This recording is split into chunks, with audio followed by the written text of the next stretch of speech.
I thought I had arrived in paradise when I bought that cabin in the mountains. It was my sanctuary, my reward after decades of hard work, of unseen sacrifices, of sleepless nights, building something I could finally call mine. That place represented everything I had ever dreamed of. Peace, quiet, the sound of the wind through the pine trees, and the freedom of not having to explain anything to anyone. I had worked my whole life for it. Every dollar invested there carried the weight of my tired hands, my aching knees, and my back that was no longer the same. But it was mine. Only mine. That Friday afternoon, I decided to drive up without giving notice. I needed to escape the city noise, the endless obligations, the phone calls that always seemed to ask for something more. Robert, my son, had been distant these last few weeks. His texts were short, evasive. Sharon, his wife, wouldn't even answer when I tried to reach her. But I didn't want to dwell on it too much. I just wanted to get to my cabin light, the fireplace, make a cup of tea, and look at the mountains until my soul could breathe again. The dirt road crunched under the tires of my SUV. It had rained the previous days, and everything smelled of wet earth and fresh pine. That aroma always comforted me. It always reminded me that there were places in the world where I could still be myself without masks, without roles to fill. But when I rounded the last curve before reaching the property, something inside me stopped. There were 3 vehicles parked in front of the entrance. One of them was Robert's car. I didn't immediately recognize the other 2, but I knew something was wrong. My heart started beating faster. It wasn't fear. Not yet. It was an intuition I had learned not to ignore after so many years of living. I parked a few yards away and stayed seated in the car for a few seconds, trying to understand what was happening. No one had asked me permission to use the cabin. No one had told me they were coming. In fact, the last time I spoke to Robert, he was in the city busy with his job. Oh, that's what he told me. I got out of the car slowly. My legs were shaking a little, not from weakness, but from contained anger. I walked toward the main door, and before I could ring the doorbell, I heard laughter. Loud laughter celebrating music. My blood ran cold. I opened the door without knocking. It was my house. I didn't have to ask permission to enter what was mine.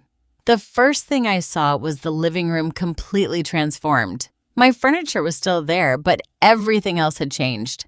The photographs I had hung with so much care, the pictures of my parents, my grandparents, of Robert as a child, all of them had been removed. In their place were new pictures, decorations. I didn't recognize objects that clearly weren't mine. On the dining room table, there were open wine bottles, plates of food, dirty glasses. The fireplace was lit. Someone had turned my sanctuary into their own private party.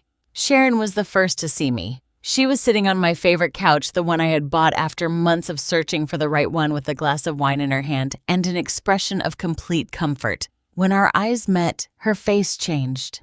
What I saw wasn't surprise. It was annoyance, vexation. As if I were an unwanted interruption to her perfect afternoon, she stood up slowly, setting the glass on the table with a sharp thud that made everyone in the room turn to look at me. Robert was sitting near the window. His face went pale when he saw me. Next to him were Joe and Lucy, Sharon's parents, 2 people I barely knew, but who were now sitting in my living room as if they owned the place. Sharon crossed her arms and walked toward me. Her gaze was pure ice, barely contained disdain. There was no greeting, no explanation, only a question loaded with venom. "What do you want here, you old trespasser?" The silence that followed was so heavy you could have cut it with a knife. No one moved. No one breathed. Everyone was looking at me, waiting for my reaction, waiting for me to break, to apologize, to back down, as I probably had so many times before. But something inside me had finally shattered at that moment. It wasn't just the invasion of my property. It was the total lack of respect, the audacity to treat me as if I were the one in the wrong, as if I didn't have the right to be in the place I had bought with my own money, with my own effort. Sharon continued, her voice rising in volume, full of an unfounded confidence. "I'm going to call the police," she said. "You can't just walk into private property like this without permission. This is trespassing." I felt a strange calm take over me. It wasn't resignation. It was absolute clarity. For the first time in a long time, I knew exactly what to do. I wasn't going to scream. I wasn't going to cry. I wasn't going to beg them to explain. I was just going to stay. I was just going to watch as their little world of lies began to crumble. I smiled. It was a small, controlled smile, but Sharon saw it and something in her expression changed. She had expected screams, tears, perhaps an embarrassed retreat, but not this calm. "Go ahead," I said in a firm, clear voice. "Call the police if you have the nerve." I walked slowly toward the couch opposite hers and sat down. I clasped my hands in my lap and looked at all of them one by one. Robert avoided my gaze. Joe and Lucy exchanged nervous glances. Sharon was still standing, phone already in her hand, but her finger had stopped over the screen. Something in my attitude had thrown her off. I sat there in my own house, surrounded by people who had invaded my space, who had lied, who had acted as if I didn't exist. But I no longer felt fear. I no longer felt doubt. I only felt a cold, absolute determination. I was going to reclaim what was mine. I was going to watch as each of them faced the consequences of their actions. And I was going to do it without raising my voice, without losing my composure, because true strength doesn't shout. True strength waits. And I had waited long enough. Sharon was still standing in front of me, phone in hand, but her fingers weren't moving. I could see the confusion in her eyes, the thinly veiled anger of someone who expected a different reaction. She had bet that I would run out ashamed, apologizing for interrupting their little celebration, but I didn't move. I stayed seated, staring at her, waiting for her to do exactly what she had threatened to do. "You're not going to call?" I asked in a quiet, almost kind voice. "I told you to go ahead. I'm waiting." Robert stood up abruptly. His face was pale, almost gray. I knew that expression. It was the same one he had as a child when he knew he had done something very wrong. He walked toward Sharon and put a hand on her shoulder as if trying to stop her, but she roughly shook him off. "I don't need your permission, Robert," she said without taking her eyes off me. "Someone has to set some boundaries here." Joe, Sharon's father, cleared his throat from his place on the couch. He was a heavy-set man with a deep voice accustomed to being listened to when he spoke. He got up slowly and walked to stand next to his daughter as if reinforcing her position. "Mrs. Martin," he said with a condescending tone as if speaking to a child, "I think there's a misunderstanding here. Robert gave us permission to use the cabin this weekend. He told us you were traveling, that you weren't coming, that there would be no problem. In fact, he assured us that you had authorized this." I felt the blood rush to my head, but I kept my composure. So that was the lie. That was the story they had built to justify their invasion. Not only had they occupied my property without my consent, but they had used my name, invented an authorization I never gave, and manipulated the truth to look good in front of others. "Robert told you that," I asked, looking directly at my son. "You told them I authorized this." Robert opened his mouth, but no sound came out. His eyes darted from me to Sharon, from Sharon to her parents, looking for some way out, some way to escape this moment. But there was no escape. The truth was there, naked and cruel, waiting to be acknowledged. Lucy, Sharon's mother, spoke from her seat. She was a thin woman with a sharp voice and a perpetual expression of superiority that had bothered me since the first day I met her. "We didn't know you weren't aware," she said with false innocence. "Robert invited us. He said it would be a family weekend, that you would arrive tomorrow, and that we should get everything ready for when you came. We even cleaned the house. See, we went grocery shopping. We brought food all so you would be comfortable." The lie was so elaborate, so carefully constructed, that it almost seemed credible. Almost. But I knew every corner of this house. I knew exactly how I'd left it the last time I was here. And what I saw now was not a house prepared for my arrival. It was an occupied house, transformed, stripped of my presence to make room for theirs. "So Robert lied to you," I said, simply letting the words drop like stones into still water. "Because I never gave any authorization. I never said I was traveling. I never knew you would be here." The silence fell over the room again. But this time it was different. This time there was discomfort, nervousness. Joe and Lucy exchanged glances. Sharon squeezed the phone tighter. Robert still couldn't look me in the eye. That's not true, Sharon finally said, her voice rising in pitch again. Robert wouldn't lie about something like that. You must have forgotten. At your age, it's normal for things to get confused, for memory to fail. There it was, the first direct attack. The strategy of making me look like a confused old woman, like someone who couldn't trust her own memories. It was a tactic I had seen before, one I had experienced in small doses over the years. But now I saw it in its rawest, most ruthless form. I stood up slowly, not because I was going to leave, but because I wanted everyone to see me clearly when I said the next thing. My memory is perfectly fine, Sharon, I said with a clear voice. I remember every conversation I've had with Robert in the last few weeks. I remember him telling me he was busy with his job. I remember you stopped answering my calls 2 weeks ago. And I perfectly remember that this property is in my name, that I paid every dollar of the mortgage, that I maintain this place, and that no one, absolutely no one, has the right to be here without my explicit permission. I walked slowly toward the wall where my family photographs used to be. The empty frames were still there, but the pictures had been stored or discarded. I ran my hand over one of the frames and turned back to them. Where are my photographs? I asked.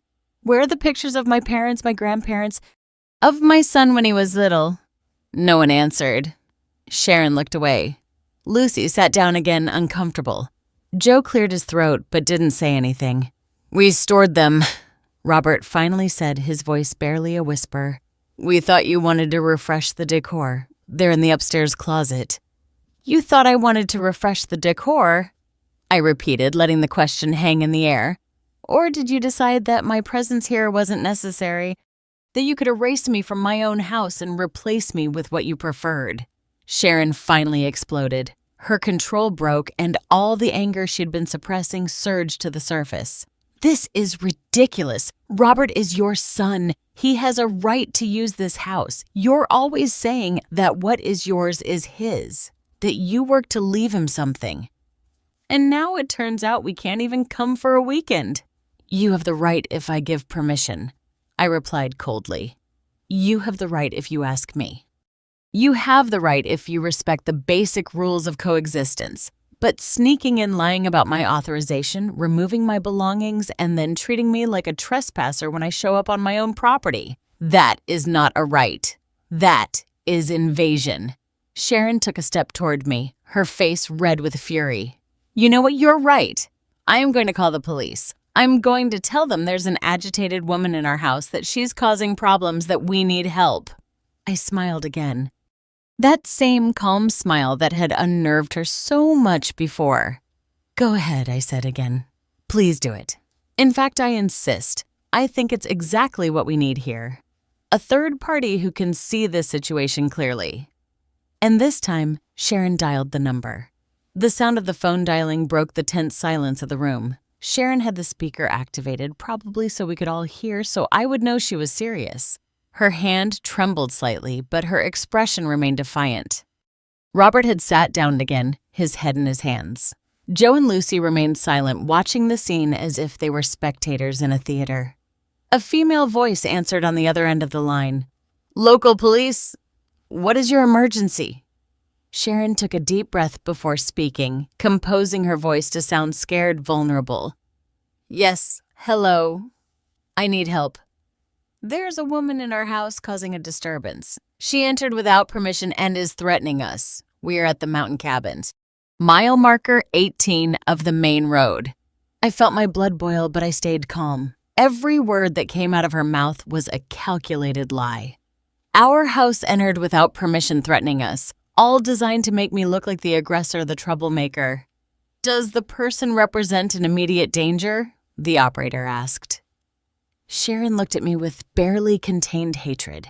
I don't know. She is very agitated. She is in her 60s, but she is acting irrationally. We are scared. A unit is on the way.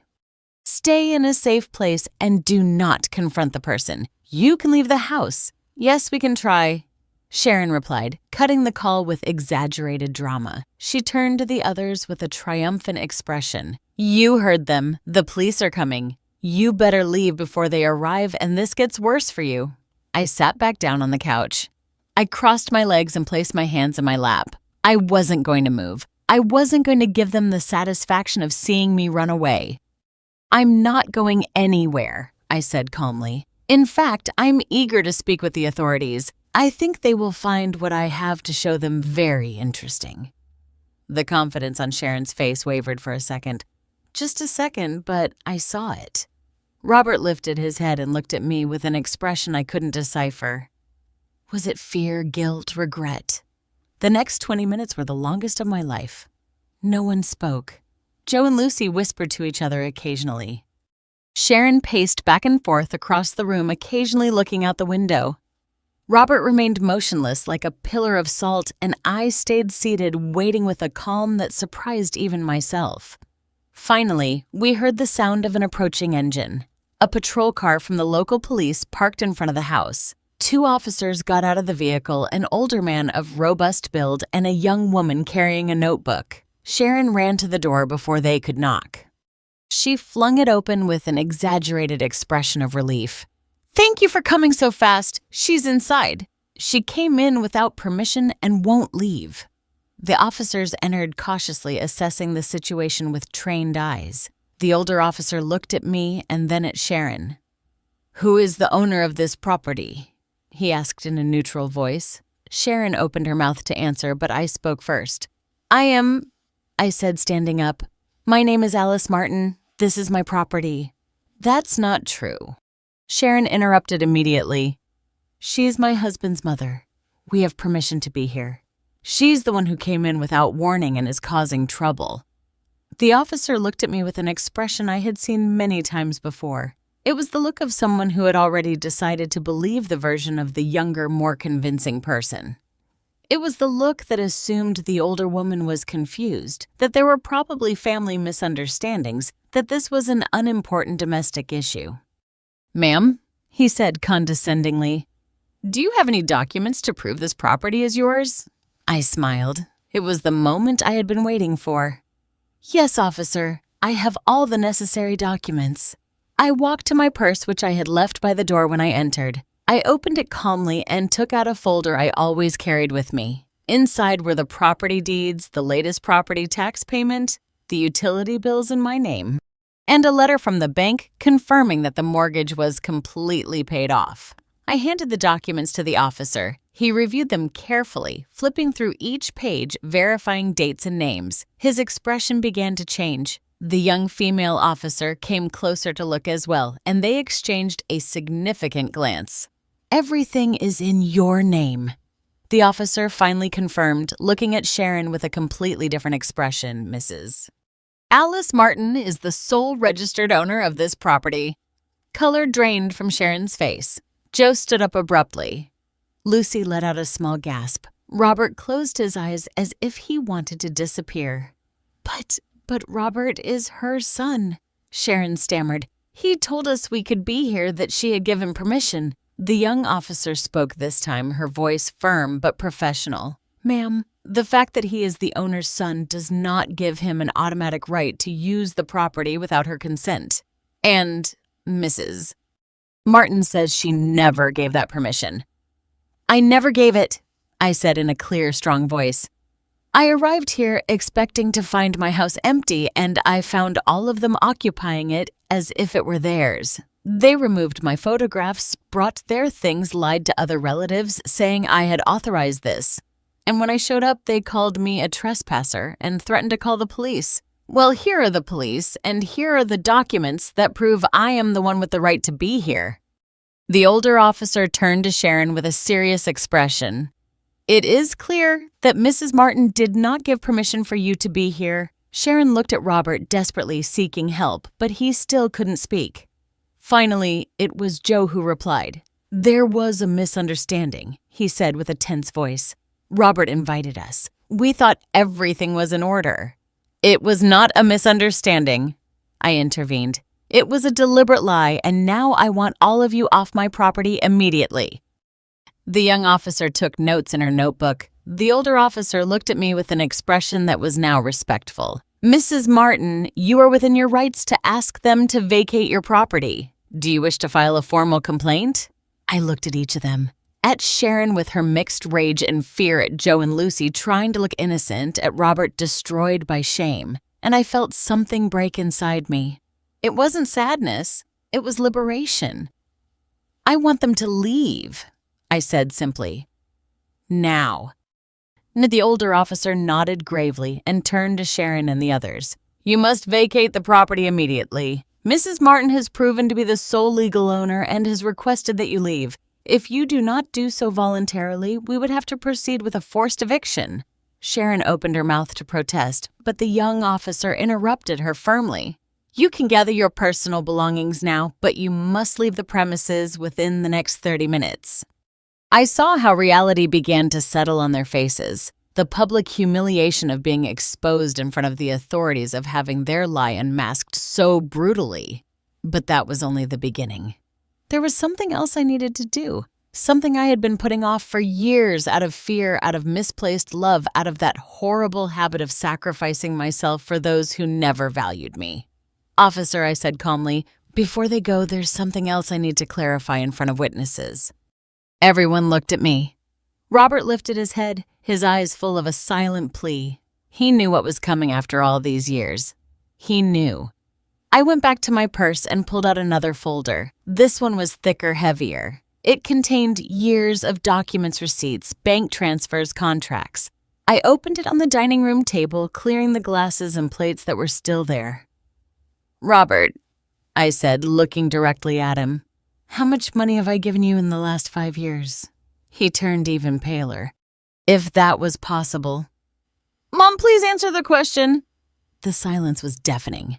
Sharon was looking at him, not understanding what was happening. The officers remained attentive, not intervening, but clearly interested. "I don't know exactly," Robert murmured. "I do know," I said, pulling out a document. $42,000. In the last 5 years, I have transferred $42,000 to you for the down payment on your house, for your car, for your credit card debts, for the wedding party. Sharon wanted for the trip to Europe you took last year. Sharon took a step back as if I had slapped her. Joe and Lucy exchanged uncomfortable glances. Furthermore, I continued pulling out more papers. I pay for your car insurance. That is $300 monthly. I also pay Sharon's gym membership $150 a month. And for the past 2 years, I have been covering the 20% of your mortgage because you couldn't handle the full payments. That's another $800 monthly. I placed each document on the table with surgical precision. Receipts, bank statements, emails where Robert asked me for help again and again. Everything was there, black on white, impossible to deny. In total, I said, doing the final calculation, in the last 5 years, I have invested $68,000 in keeping you afloat. And I'm not counting the gifts, the dinners, the clothes, the appliances I bought you when you moved in. My voice was trembling now. Not from weakness, but from years of contained frustration finally finding an outlet. And this is how you repay me. Invading my home, lying about me, removing my photographs as if I no longer existed, as if I didn't matter anymore. Robert had tears in his eyes. He stood up and tried to approach me. "Mom, I didn't know Sharon was going to know." I stopped him with a hand. "Don't blame only Sharon. You allowed this. You lied about my authorization. You brought all these people onto my property without asking me. You removed my photographs. You decided my space didn't matter." I turned to the officers who were now looking at me with a mixture of respect and pity. "I want you to be witnesses to what I am about to say now." I took out my phone and opened my banking application. My hands weren't shaking. They were steady, sure, determined. As of this moment, I am canceling all automatic transfers in the name of Robert Martin. I am canceling the payment for his car insurance. I am canceling the monthly contribution to your mortgage. I am canceling Sharon's gym payment.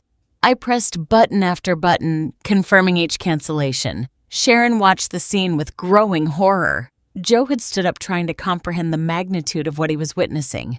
"Mom, wait," Robert pleaded. "We can talk about this. We can fix it." "There's nothing to fix," I replied without looking up from the phone. "For years, I have fixed your problems. I have paid your debts. I have covered your mistakes. And I did it because I loved you, because you were my son. because I thought it was my duty to support you. But I confused support with enabling. I confused love with being used. I finished the cancellations and put the phone away. Then I took another document from the folder. The car you drive, Robert, is in my name because I put down the deposit and I am the co-signer on the loan. If you stop paying, they come after me. So, I'm also going to speak with the bank this very week to remove my name from that contract. If you cannot assume the full payment, you will have to return it. You can't do that, Sharon finally screamed. That's our car. We need it for work. You should have thought about that before, I said coldly. Before you invaded my house, before you disrespected me, before you assumed I would always be there to bail you out regardless of how you treated me. Lucy spoke for the first time in several minutes, her sharp voice full of indignation. This is cruelty. They are your family. How can you be so hard on your own son? I turned to her with a calm that surprised even myself. Hard. You want to know what's hard? Lucy. Working 60 hours a week for 30 years to give my son a better life. Sacrificing my own dreams to pay for his studies. Going without vacations because every extra dollar went to him, and then discovering that they see me as a bank, as a resource to be exploited. Not as a human being who deserves respect and consideration. My voice rose for the first time, charged with years of accumulated pain. You arrived here 3 months ago when Robert and Sharon invited you to live with them because they couldn't afford your rent. And do you know who is subsidizing that generosity? I am with the $800 monthly I put toward the mortgage. I am paying for you to have a roof over your heads while you treat me like a trespasser in my own property. Joe opened his mouth, but no sound came out. The truth was too obvious, too brutal to deny. I took the last document from the folder. It was the contract for the house where Robert and Sharon lived. This is the copy of the mortgage agreement. Tomorrow morning, I'm going to contact the bank and request to remove my monthly contribution. You will have to cover the full payment yourselves. If you can't, the bank will begin foreclosure proceedings in 90 days. The silence that followed my words was absolute.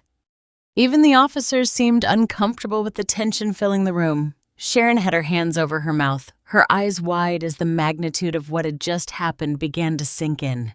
Joe and Lucy were pale, motionless as statues, and Robert simply wept in silence, tears running down his cheeks, making no effort to stop them. I put all the documents back into the folder with slow, deliberate movement. Each paper I folded was a chapter closed, a tie cut, a chain broken. You have 30 minutes to collect your things and leave, I said, looking at the older officer. That is correct. He nodded, consulting his watch. That's right, Mrs. Martin. We will wait outside to ensure the eviction is carried out without incident. The two officers stepped out onto the porch, leaving us a moment of privacy that I hadn't asked for, but which they probably deemed necessary. It was the last chance for the family to say what they had to say, to try one last emotional plea. Robert was the first to move. He approached me with slow, hesitant steps, like a child who knows he has made a terrible mistake and doesn't know how to fix it. Mom. His voice broke. Mom, I'm sorry. I am so sorry. I didn't want things to come to this. I thought you wouldn't mind us coming up for a few days. A few days, I repeated without emotion. And the photographs and the lie that I had given permission and treating me like a trespasser when I showed up. That was Sharon, he said quickly. She was nervous. She didn't think. No, I interrupted him firmly. Don't blame only her. You were here. You saw how she treated me. You didn't say anything. You didn't defend me. You allowed your wife to call me an old trespasser in my own house, and you sat there without saying a word. He lowered his head, unable to deny the truth of my words. Sharon finally found her voice, but now it sounded different. There was no longer arrogance, no contempt. There was pure panic. Alice, please, you can't leave us like this. How are we going to pay the mortgage? How are we going to keep the car? Robert has to go to work. I have my job. Without the car, we can't. You should have thought about that before I said with a calm that surprised even me. Before you played with fire, before you assumed I would always be there to clean up your messes regardless of how you treated me. Joe attempted a different approach, his voice now soft, almost pleading. Mrs. Martin, I understand you're upset. You have every right, but think about this with a cool head. They are your family. It's Christmas in a few weeks. Do you really want them to spend the holidays on the street? They won't be on the street, I replied. They will be in the house I've been helping to pay for, the house where you live for free thanks to my money. Only now they'll have to pay the full amount of the mortgage. They will have to adjust, make sacrifices, tighten their belts just like I did for decades. Lucy approached with tears in her eyes, adopting the victim role that had probably worked for her all her life. We are elderly. We are 67 years old. We can't go back to working full-time. We depend on Robert and Sharon. If they lose the house, we have nowhere to go. I felt a pang of something in my chest. It wasn't guilt. It wasn't exactly pity. It was the recognition that these people were genuinely scared. But that fear was a consequence of their own decisions, of years of living beyond their means, of assuming someone would always be there to rescue them. Lucy, I said, looking directly at her. I'm also elderly. I am 61 years old and no one rescues me. No one pays my bills. No one supports me when I'm tired. Everything I have, I built alone with my own hands, with my own effort. And you came here to my sanctuary and turned it into your own without asking me, without respecting me, without even considering that I also deserve peace.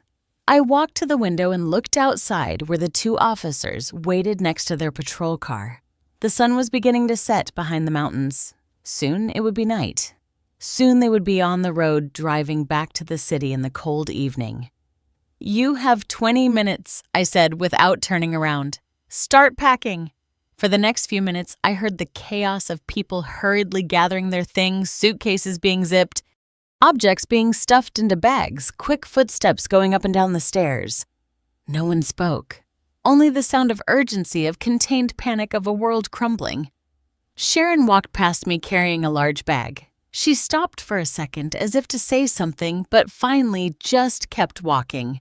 Joe and Lucy came down with their belongings, avoiding my gaze. Robert was the last to come down. He carried 2 suitcases and his face was swollen from crying. He stopped in front of me. He opened his mouth. He closed it. He opened it again. Mom, is there any way to fix this?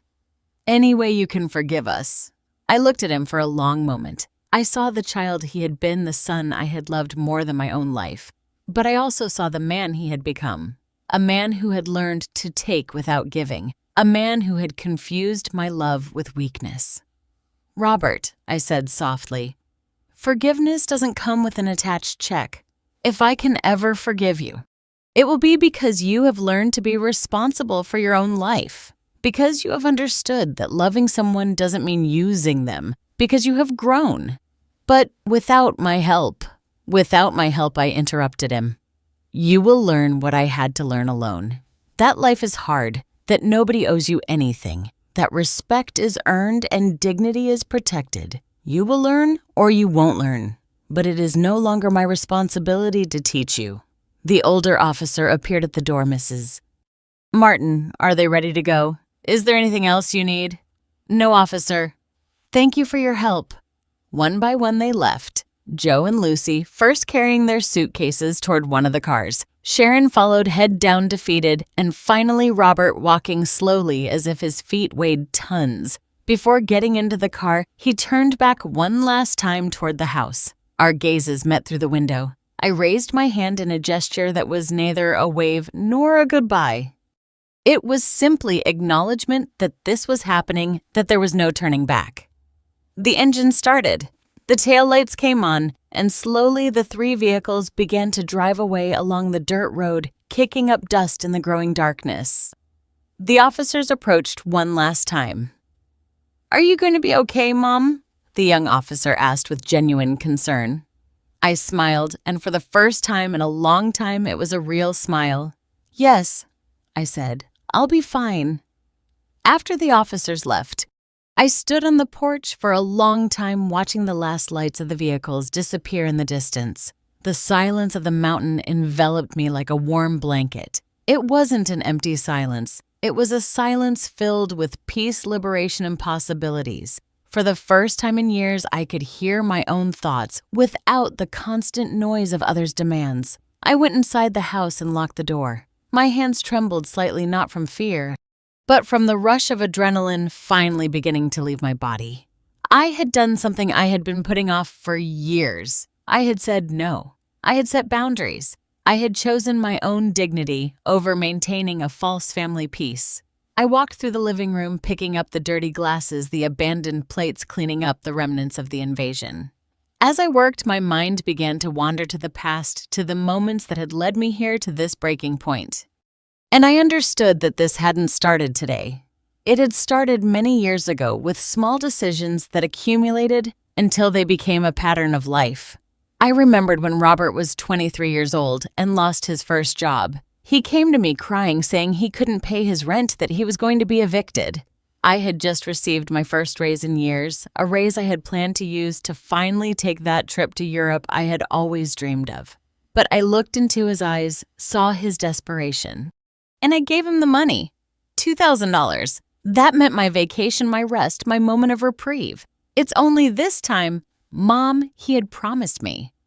I'll pay you back in 2 months when I get another job. He never gave me that money back, and I never asked for it. 6 months later came another crisis, a credit card debt that had grown out of control. $5,000. I had just finished paying off the mortgage on my small apartment in the city. For the first time in my life, I didn't have that financial pressure. I could breathe. I could save. I could live without the constant weight of debt. But Robert arrived at my door with bank papers, with threats of lawsuits, with that scared child's face that always melted my defenses. Mom, I don't know how it happened. I spent without realizing. If I don't pay, they'll ruin my credit history. I won't be able to get anything in the future. And I paid $5,000 of my savings, of the money I had set aside for my retirement, for my future security. This is the last time I told him firmly, you have to learn to manage your money. He nodded seriously. He promised he would change, that he would learn. But a year later, he was back with another crisis, with another urgent need. I sat on the couch, hugging a cushion to my chest, and the tears finally came. They weren't tears of sadness. They were tears of liberation, of years of contained frustration at finally finding an outlet. I cried for all the dreams I had postponed, for all the trips I never took, for all the times I denied myself something small to be able to give something big to someone else. I cried for the woman I had been, the one who always said yes, the one who confused love with infinite sacrifice. And I also cried with relief, because that woman had finally found her voice, her limit, her dignity.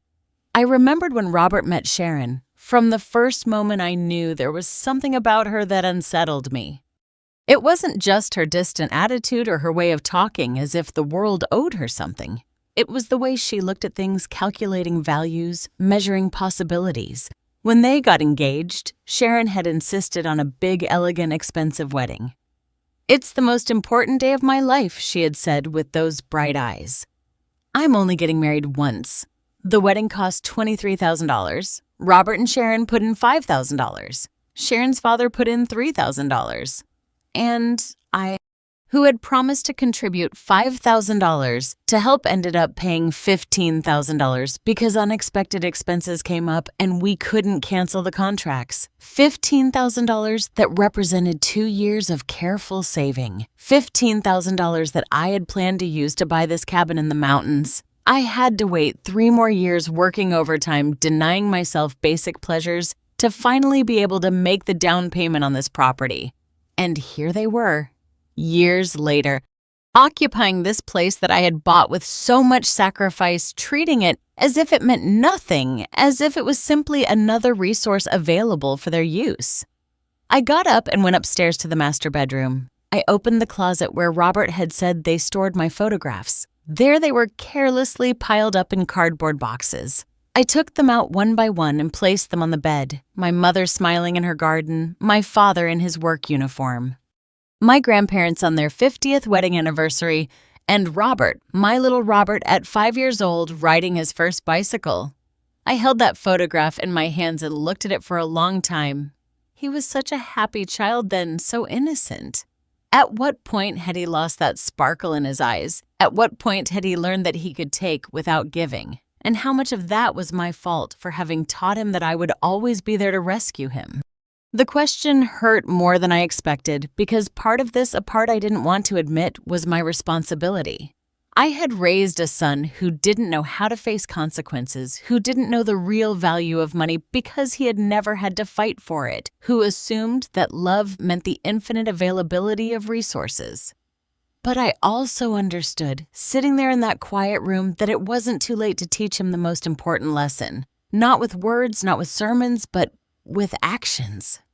By letting him fall, by allowing him to face reality, by withdrawing the safety net I had so carefully woven all these years, I went downstairs with the photographs and began to hang them back in their original places.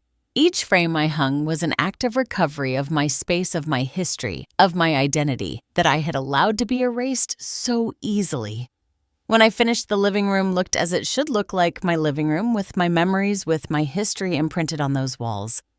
It was no longer a generic space that anyone could occupy and transform. It was my home. I lit the fireplace and made myself a cup of tea.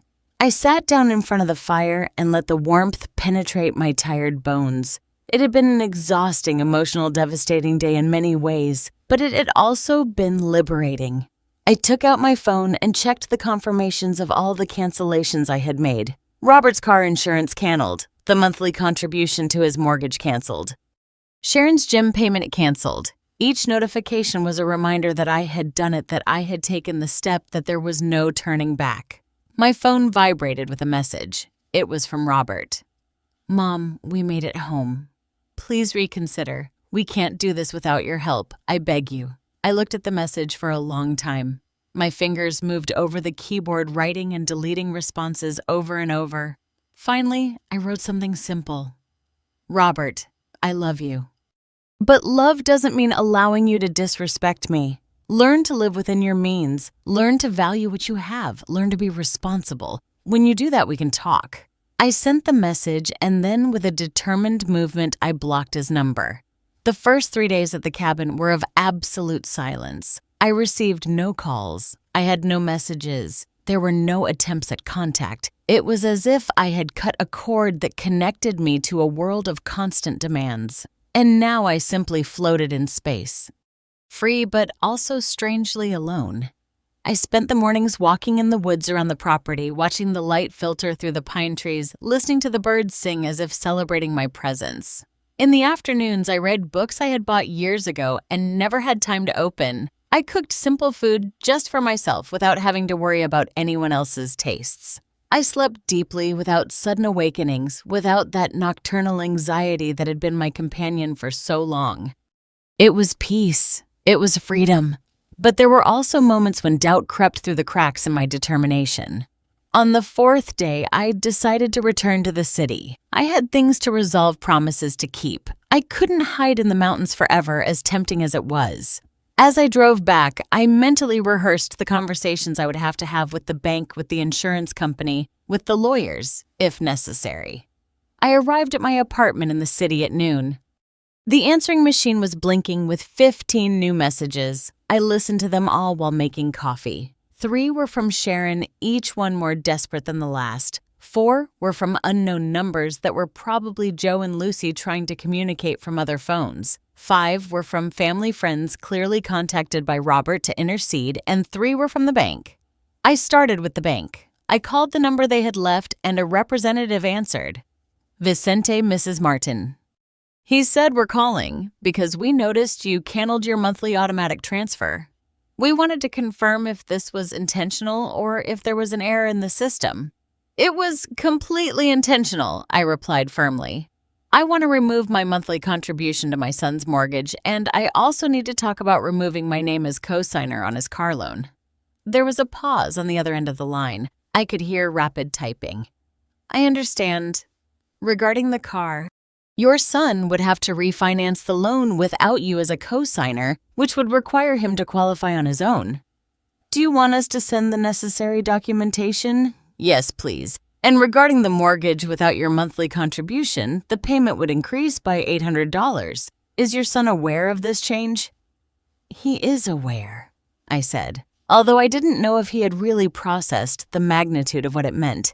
He will have to find a way to cover the full amount. Very well. We will process the changes. Just to inform you, if there were 3 consecutive missed payments, the bank would initiate foreclosure proceedings. I understand. Thank you for the information. I hung up and stared at the phone. 3 months.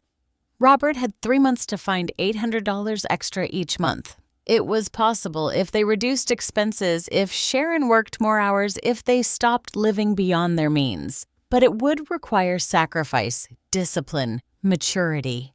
The phone rang almost immediately. It was a number I didn't recognize, but I decided to answer.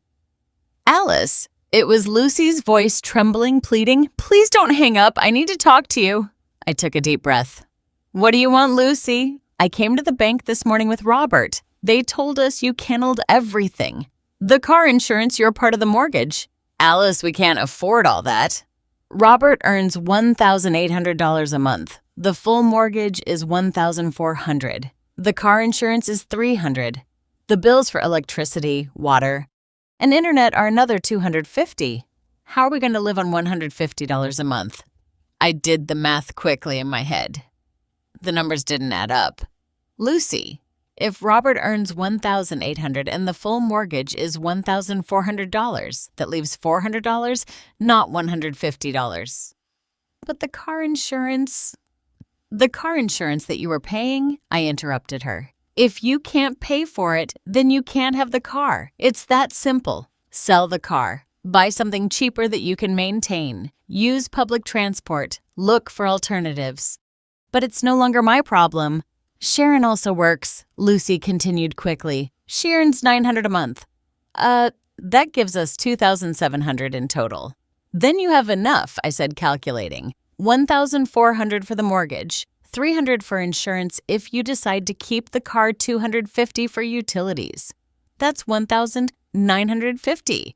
That leaves you $750 for food, gas, and other expenses.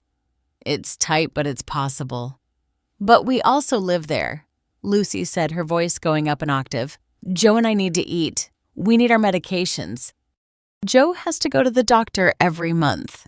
That costs $120 because we don't have insurance." And there was the real reason the numbers weren't working. It wasn't just Robert and Sharon. It was 4 adults living on the income of 2, and one of them had significant medical expenses. "Lucy, how old are you?" And Joe, 67. "And neither of us works. Joe had a heart attack 2 years ago. He can't work, and I take care of him." I felt a twinge of something akin to compassion, but I kept it at bay. This wasn't cruelty on my part. It was reality. "Lucy understands something. I am also close to 70. I also have medical expenses. I also get tired. The difference is that I worked my whole life to secure my future. I saved. I invested. I prepared. And now that I could finally rest, I discovered I was supporting 6 people besides myself." "But we're family." "Being family doesn't mean I have to sacrifice my financial security for yours," I said firmly, "especially after how you treated me. You invaded my property. You disrespected me. You called me a trespasser. And now you want me to keep paying your bills." There was silence on the other side. Then I heard sobbing. "I don't know what we're going to do," Lucy cried. "We have nowhere to go. We don't have any savings. If Robert loses the house, we'll be on the street." "Then Robert needs to find a second job," I said without emotion. "Sharon, too, you need to apply for government medical assistance for Joe. You need to look for cheaper apartments, places you can afford with your real income. You need to live within your means like millions of people do every day." But there are no buts, Lucy. I made my decision. You now have to make yours. I sincerely wish you the best. But I'm no longer your solution. I hung up before she could respond. My hands were trembling, not from doubt, but from the intensity of maintaining my position against years of conditioning that screamed at me to give in to help, to sacrifice myself one more time. 2 hours later, I received a text message from an unknown number. It was from Sharon. "The insurance company called. They canceled the car policy. Now we can't drive it legally. Robert can't go to work. You're going to be responsible when he loses his job because of you," I replied briefly.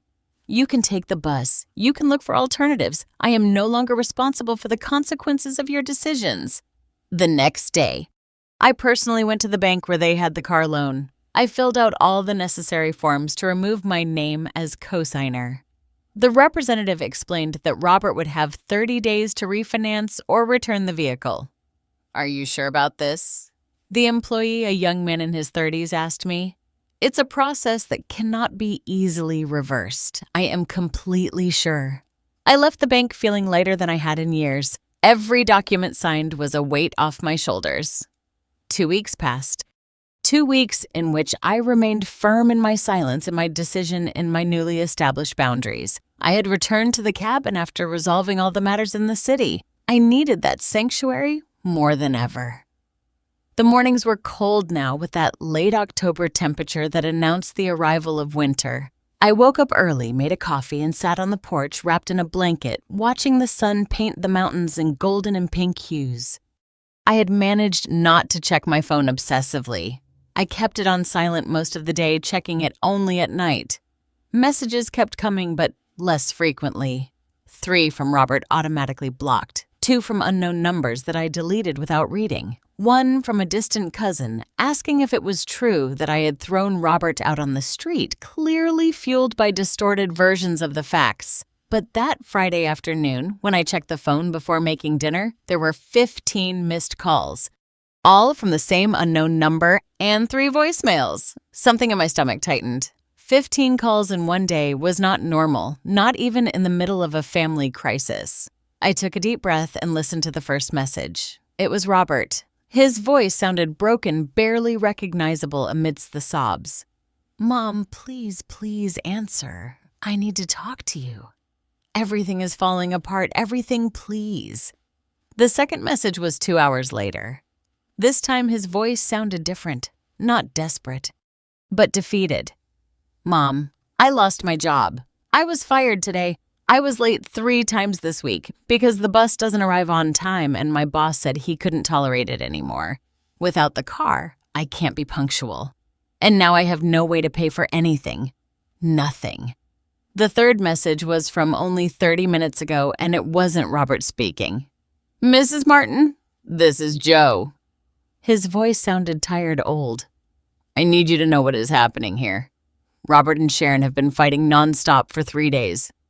She blames him for losing his job. She blames him for the gym expenses and going out with friends. They both blame us for living here. Last night, Sharon yelled at him that she didn't sign up to support his elderly in-laws. Robert replied that her parents don't contribute anything either.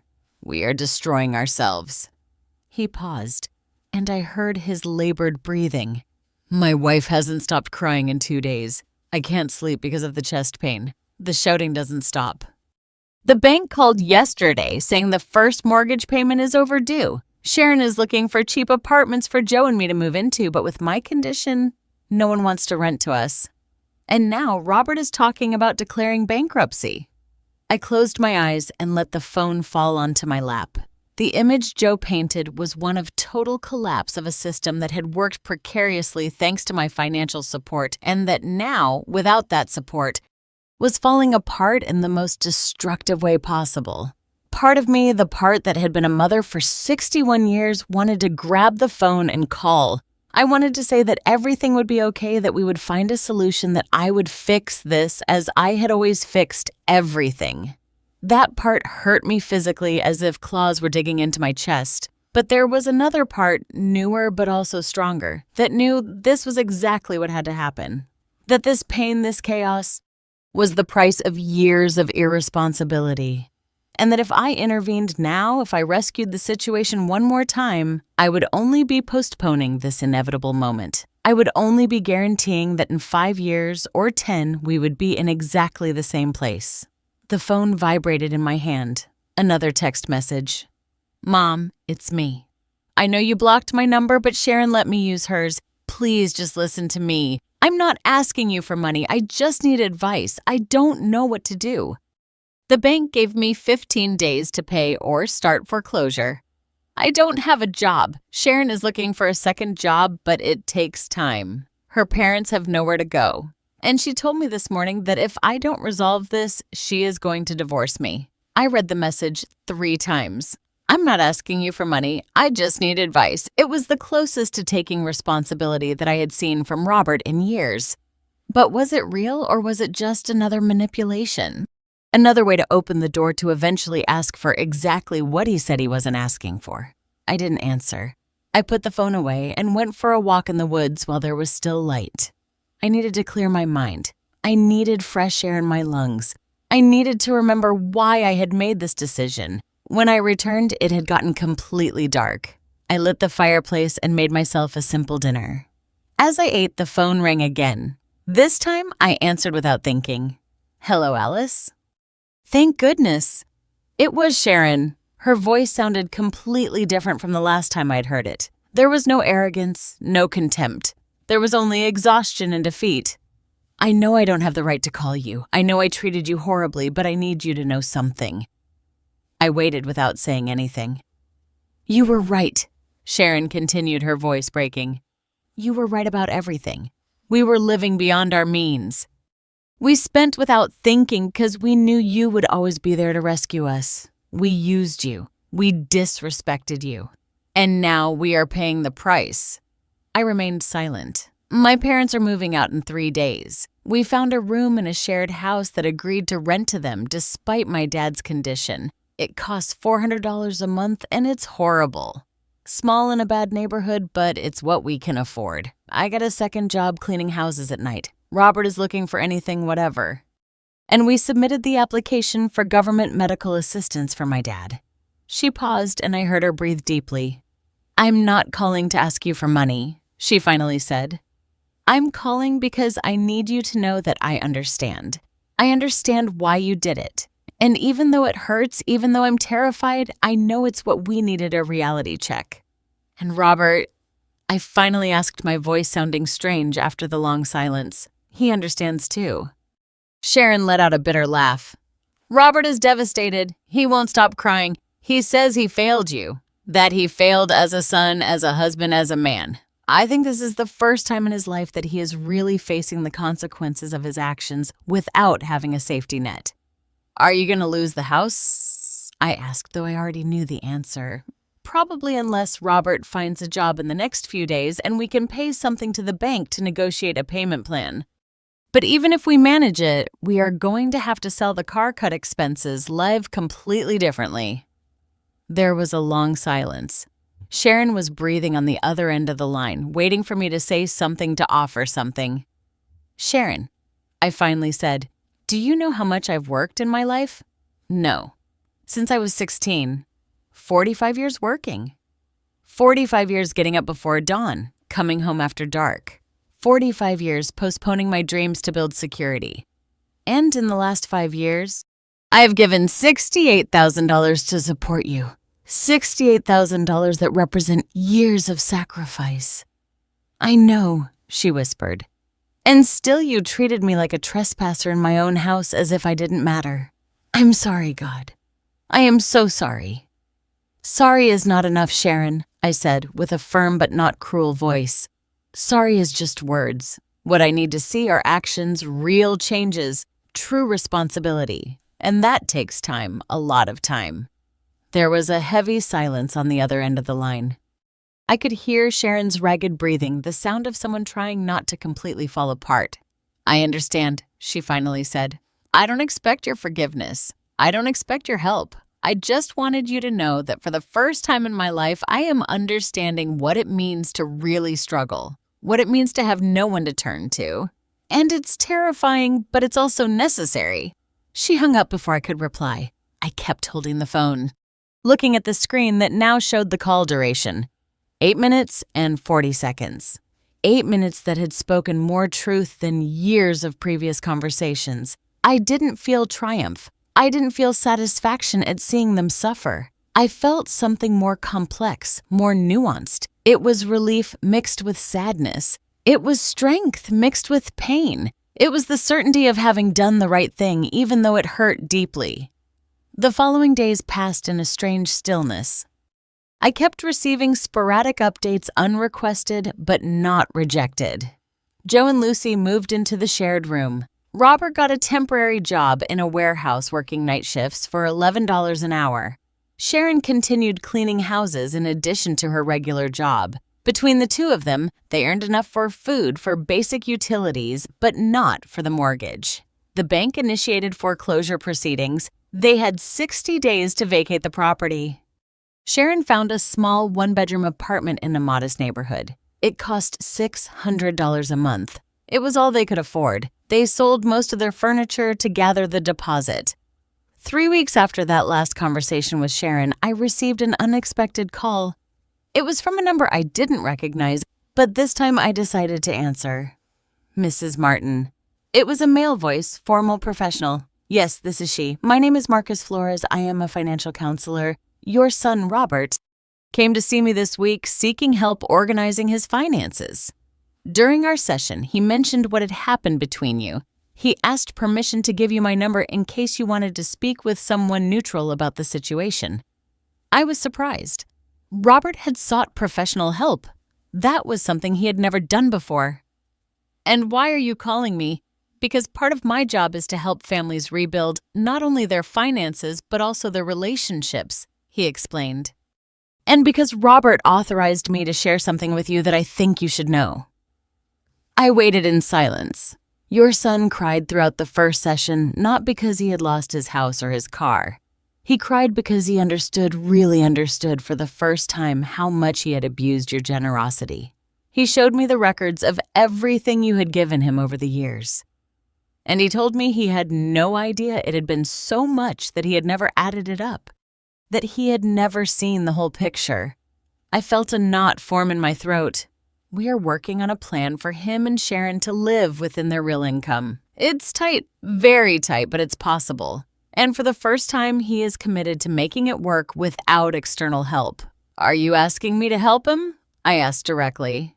No, Marcus replied firmly. In fact, I told Robert that the worst thing that could happen now would be for you to intervene and rescue the situation.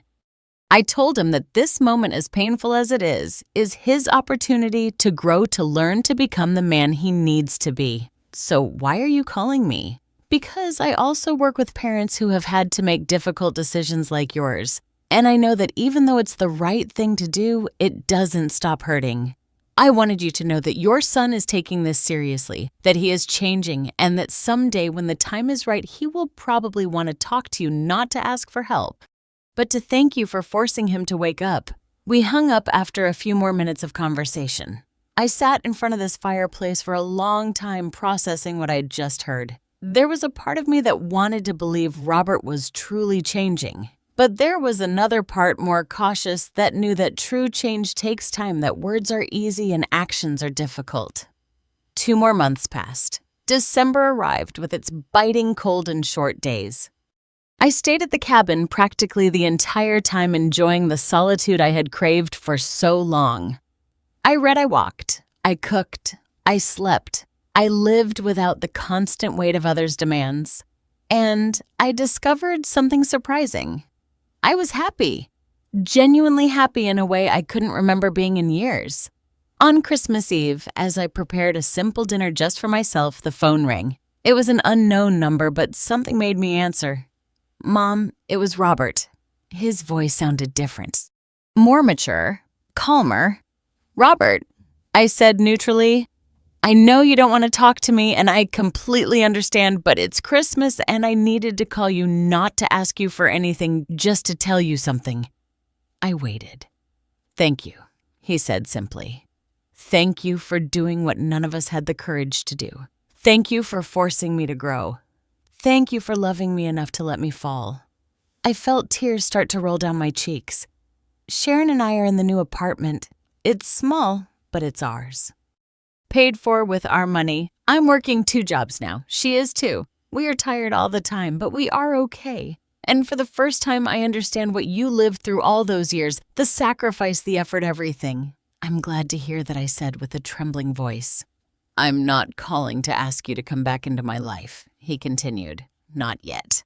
I know I need to show you that the change is real, that it's not temporary, but I wanted you to know that I am trying.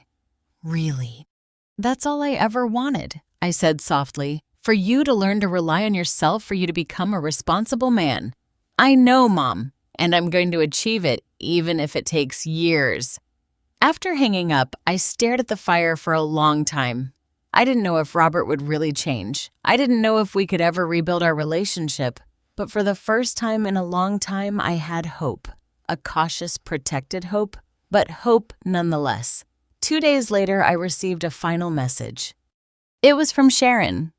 "Merry Christmas, Alice. Robert doesn't know I'm writing this to you. I just wanted to say that you were right about everything, and that if you can ever forgive us, we will be here working hard to deserve that forgiveness. But if you can't, we understand that too. We wish you peace and happiness. You deserve it more than anyone." I read the message several times. Then I put it away without responding. Not because I was being cruel, but because I had nothing to say yet. Forgiveness, if it came, would come with time, with sustained actions, not with pretty words. I got up and walked to the window. Snow had begun to fall, softly covering the forest with a white, silent mantle. It was beautiful. It was peace. It was the world I had built for myself after decades of building worlds for others. I took out my phone and opened the settings. I checked the list of blocked numbers. Robert's was still there. My finger hovered over the option to unblock him. But I didn't do it. Not yet. Because true strength wasn't in unblocking the number. It wasn't in building bridges before they had proven themselves trustworthy again. True strength was in maintaining my boundaries, in protecting my peace, in not confusing love with enabling, in not sacrificing my dignity for the temporary comfort of pretending everything was okay when it wasn't. I put the phone away and returned to my chair by the fire. I picked up the book I had been reading and opened it to the marked page. Outside, the snow kept falling. Inside, the fire crackled with warmth and light, and I, Alice Martin, 61 years old, was finally at peace. I had learned the most important lesson of all, that loving someone doesn't mean destroying yourself in the process. That being a mother doesn't mean being a martyr. That saying no, setting boundaries, protecting your space and your dignity is not selfishness. It is survival.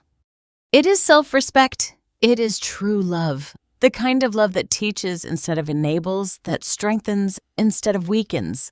And if Robert ever came to my door, not with words, but with years of sustained change behind him, maybe we could talk. Maybe we could rebuild. But it would be on my terms, with my limits clearly established, with my dignity intact. Because this time, for the first time in my life, I was the priority. And that wasn't selfishness. That was justice. That was liberation. That was finally freedom.